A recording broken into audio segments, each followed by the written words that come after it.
Big time fight coming up at 145 pounds. Yes, you heard that right. This one is a main event that's actually going to happen. It's 5 rounds, and Norma Dumont is going to be the fresher fighter coming into this one. We have the Immortal Norma Dumont taking on Aspen Ladd. And Matt, for this fight, it's kind of weird that it got thrown together. I mean, Norma Dumont's a fighter that at 135, well, let's even back it up. She makes her debut in the UFC. Fresh face, less than 10 pro fights. She fights Megan Anderson, eats a right cross, gets knocked out.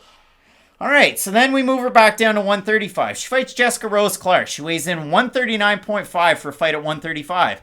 She wins that fight. She's supposed to take on Erin Blanchfield, a short notice replacement. She weighs in 139.5 for that fight. So they don't make that fight. So for Norma Dumont, you look at it, it's been a weird run. She beats Felicia Spencer by split decision her last time out there, and she's originally supposed to take on Holly Holm in this main event at 145. Now, weighing in for her last fight against Felicia Spencer, 146, everything's good.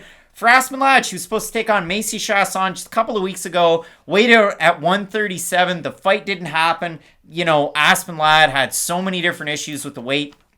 And she had issues at 125, let alone 135. So I'm particularly surprised that we ended up with this fight. But who else are you going to take? I don't know. It's just that the UFC has too many cards. This one is one of those cards that, you know, probably going to get lost in the ether after. This is a pick that's going to go on our records. And life goes on, as they say, Matt. So we have this fight between Norma Dumont and Aspen Ladd.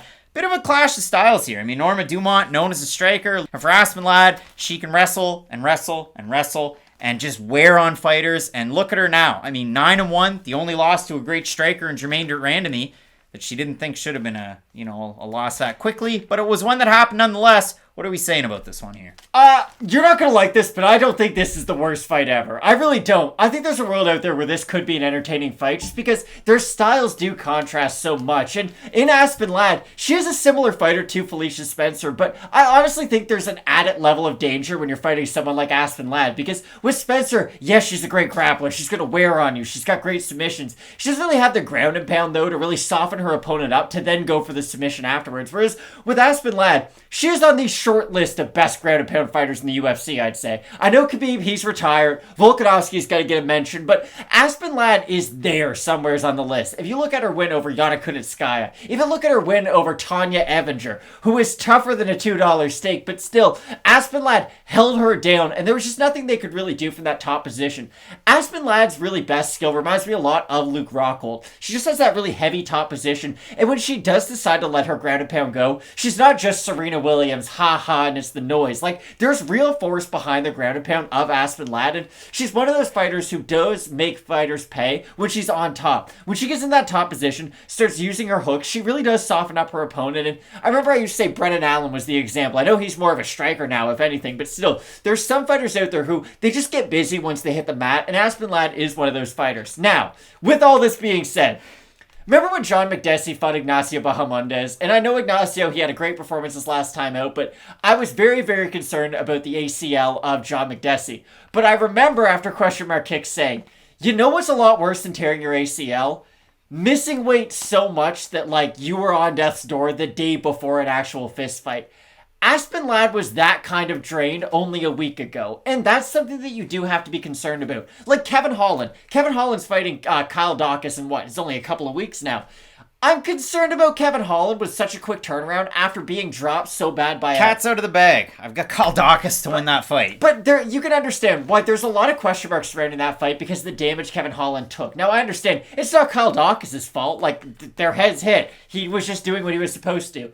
I'm worried about Aspen Ladd in a very similar way. Listen, I think she's going to make weight. I'm not concerned about that. But that has an effect on your body. And I'm sure Aspen Ladd hasn't been in the gym training 100% for the last 2 weeks like Norma Dumont has been in preparation for someone like Holly Holm. You can call her Aspen. You can call her Ladd. You don't have to call her Aspen Ladd every time. But for Aspen Ladd, she's going to take on Norma Dumont. And Aspen Ladd in this fight, I'm just kidding. I think she has a great opportunity in this one. If it was a full training camp, if the weight issues weren't issues, if we didn't hear about any of that, man, Norma Dumont's bad. Like, and in a good way. She is, as Joe Rogan once said about, who was it, Claudia Gadelia? Cynthia Calvillo. She's nasty. When Norma Dumont has the fight on the feet, you got to watch out for her. And the Immortal's a wicked nickname, but man, Dumont is a tricky fighter when this is standing, and I think at 145, it's going to pay huge dividends. You're going to see two fighters that do not look like they're the same size, and the crazy thing about this one is height and reach and all that considered, they're fairly close, really. And I mean, you might see Ladd have a couple of advantages here and there. She's a little bit shorter, the reach a little bit less, but I'm eager to see these two face off. But for me, when I look at this one, Dumont opened at a plus 140. She's a plus 124 right now. Ladd open to minus 160. She's minus 150.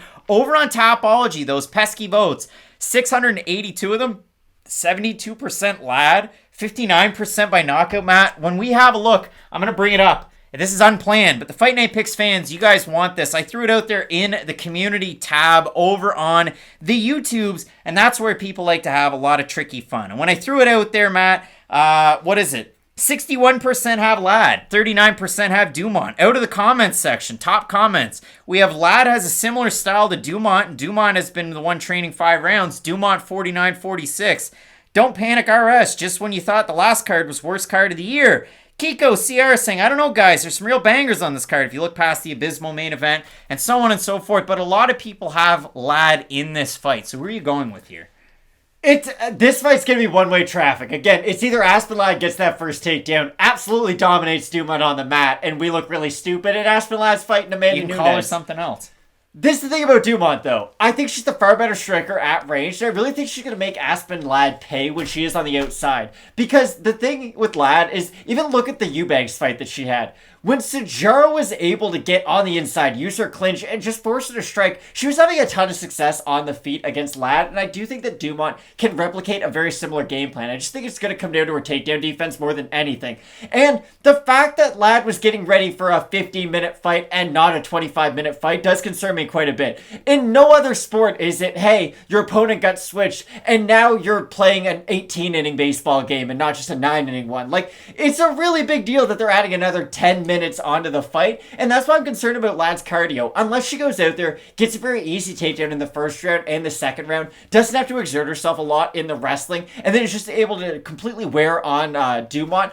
I really like Dumont as the underdog. I've had a few underdogs in this card. Yeah, I'm going with Dumont in this spot as well. I think the striking's going to play out, but when you're going from playing at Dodger Stadium at noon, and it's supposed to be a 9-inning game, now it's 18 innings at Coors Field, and we're playing at midnight. Like, it's totally different.